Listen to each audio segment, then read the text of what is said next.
What's going on, family? I'm Scrapbook Boxing. The Museum of the Forgotten Fisticuffs series will continue its conversation with you concerning the complete history of boxing.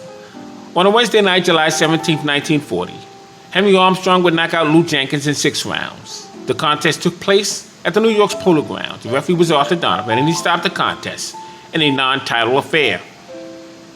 Henry Armstrong was 30 years old. He stood 5 foot 5.5 inches, weighed 139 pounds, and had a 67-inch reach. He had a record of 109 wins, 13 losses, 8 draws, and 74 knockouts. Lou Jenkins was 23 years old. He stood 5 foot 8 inches and weighed 135.5 pounds with a 68-inch reach. He had a record of 45 wins, 15 losses, 4 draws, and 30 knockouts. He would defeat Lou Feldman, Tibby Larkin, Mike Belois, and Bob Montgomery. He was introduced to the Boxing Hall of Fame in 1977, the World Boxing Hall of Fame in 1983, the International Boxing Hall of Fame in 1999. July 25, 1940, Willie Pep would have his professional debut, 4-round victory over Joey Marcus. They fought at the Buckley Stadium in Hartford, Connecticut. Now, Willie Pep, he was born September 19, 1922, in Middletown, Connecticut. He died November 23, 2006. He was 84 years of age at the time of his death, and he would reside in Rocky Hills, Connecticut. He fought from 1940 to 1966, had a total bout career of 241 bouts, 229 wins, 11 losses, 65 knockouts, and he was stopped 6 times himself. Willie Pep would take on Sandy Settler, Hogan Kid Bath, and Charlie Riley. He was one of 5 men who would turn professional in 1940 and become world champion and lose his title in 1950 to 1951. Willie Pep was an icon. I had the pleasure of meeting him several times. He was a joker. He was the life of the party. He was Willie Pep. July 15, 1940, Jimmy Bivens would have his professional debut. He would win an 8-round victory over Paul Frazier. Now, they fought at the Outdoors Arena in Chicago. Jimmy Bivens was known as the Cleveland Spider-Man. He was born December 6, 1919 in Dry Branch, Georgia. He would die July 4th, 2012. He was 92 years of age at the time of his death, and he would reside in Cleveland, Ohio. He stood 5 foot 9 inches. He was a light heavyweight, and had a 76-inch reach. Fought from 1940 to 1955. Had 113 total bouts, 86 wins, 25 losses, 31 knockouts, and he was stopped 5 times. He was in the ring with fighters such as Charlie Burley and Joe Walcott, Booker Beckworth and Lee Q. Murray, Oakland Billy Smith, Ezra Charles. What a fighter Jimmy Bivens was. I had the pleasure of meeting him, and let me tell you about Jimmy Bivens, of what I've known of him. He was a kind fella. He was lovable. This man could fight. I include him, a member of the Black Murderers Row. I don't know why he is not looked at as a member, but he himself didn't get opportunities, maybe because he had an exhibition with Joe Louis, who was the world heavyweight champion at the time, so they don't consider that. I don't know why.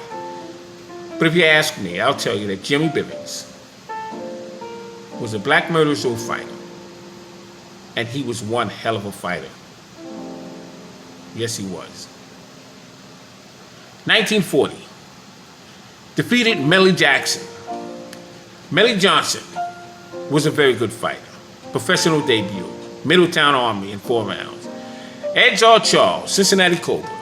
His name was Ezra Mac Charles. He was born July 7th, 1921 in Lawrenceville, Georgia.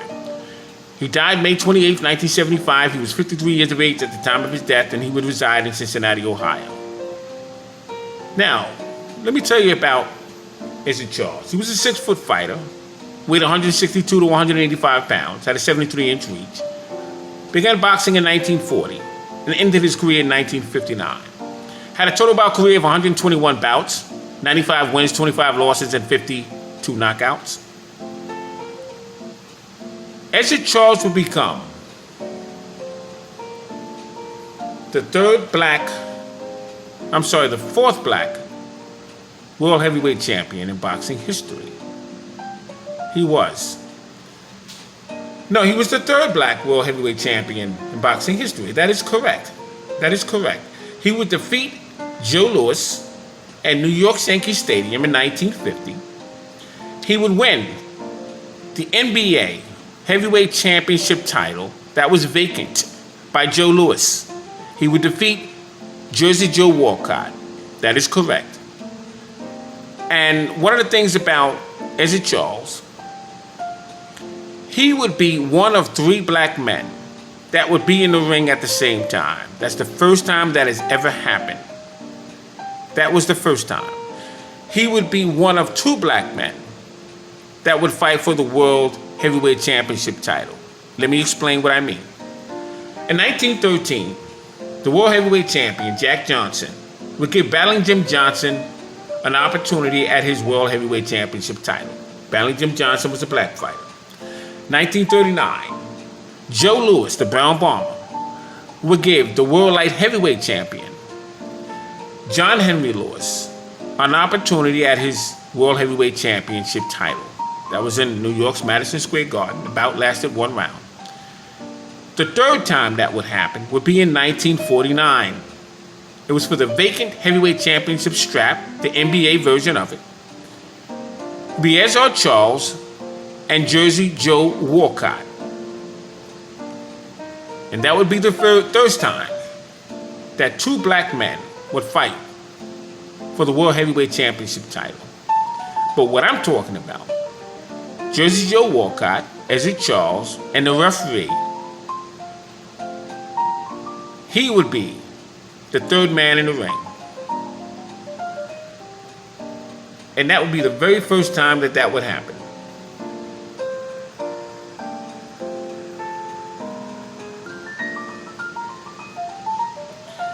Zach Clayton reminds me of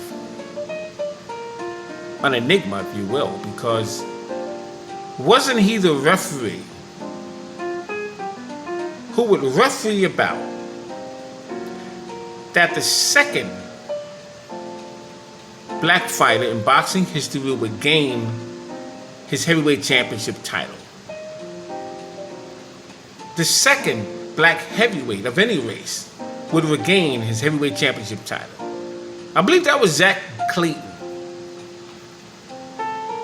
I believe Zach Clayton would count out George Foreman in Zaire, Africa. And Muhammad Ali would be the second man to regain his title. I believe that was Zach Clayton. I believe Zach Clayton was an ex-fighter himself. So that was iconic. I believe that was Zach Clayton. My God. Boxing has its moments. Zach Clayton was the first black referee to referee a championship fight. Moments upon moments.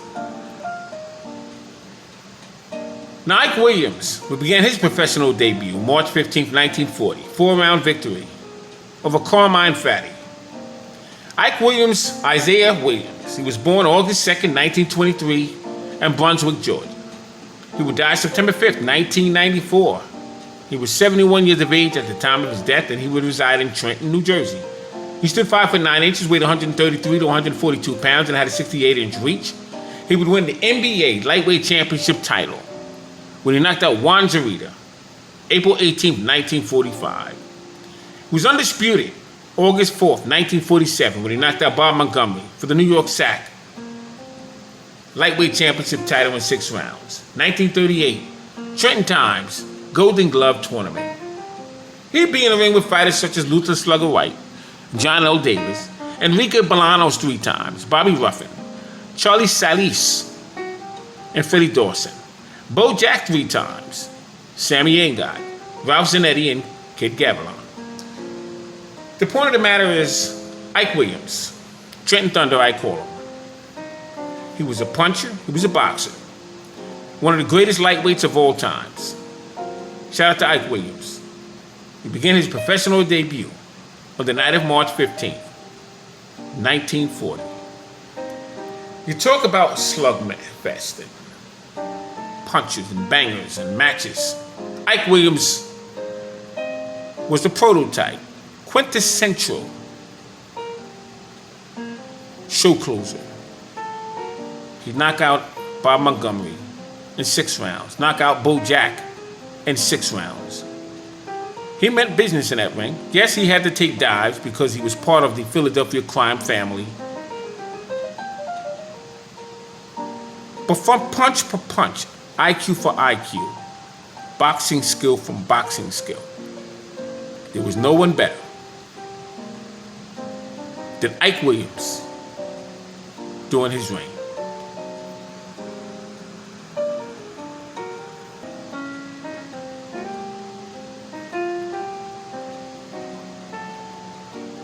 Friday, October 4th, 1940. The world welterweight champion, Henry Armstrong, gets battered for 8 rounds. It was scheduled for 15 by the Pittsburgh welterweight veteran, number 1 ranked Fitzy Zivic, 4-1 underdog. It was at the old Madison Square Garden. 12,081 spectators would pay a collective fee of $29,212. Now, Armstrong was 4.5 inches shorter than Zivic. And Armstrong was forced to stay on the outside because of the range of Fitzy Zivic. He would heel, thumb, lean, and he would approach the ring, stating he was going to do that before the match even started. Armstrong was 30 years old at this point in his career. He stood 5 foot 5.5 inches, weighed 142 pounds, and had a 67-inch reach. He won 111 bouts, 13 losses, and 8 draws, with 76 knockouts. $9,000, 40% of the gate, will be the earnings of Henry Armstrong. He was a 1-3 betting favorite. Armstrong rematched the clause. He wanted to make sure he would get a second opportunity. 27-year-old and 5 months, Fitzy Zivic. He stood 5 foot 10 inches, weighed 146 pounds, had a 71-inch reach, had a record of 100 wins, 24 losses, 5 draws, and 52 knockouts. He would earn $3,000, 15% of the game. He was 3-1 betting favorite. Referee was Arthur Donovan. And he sadly watched the once 3-division future Hall of Famer champion lose blood from his mouth. His balance and coordination was off. He would lose his championship title. October 4th, 1940, would be the professional debut of the great Sugar Ray Robinson. Henry Armstrong was his idol. He could do nothing but stand and watch, and one day hope that he would take over for the legacy of the great Henry Armstrong. And he would get that opportunity. 1941. He would make sure that he would lay the curiosity to bed of what would happen if he would face Fitzy Zivic. That question is no more.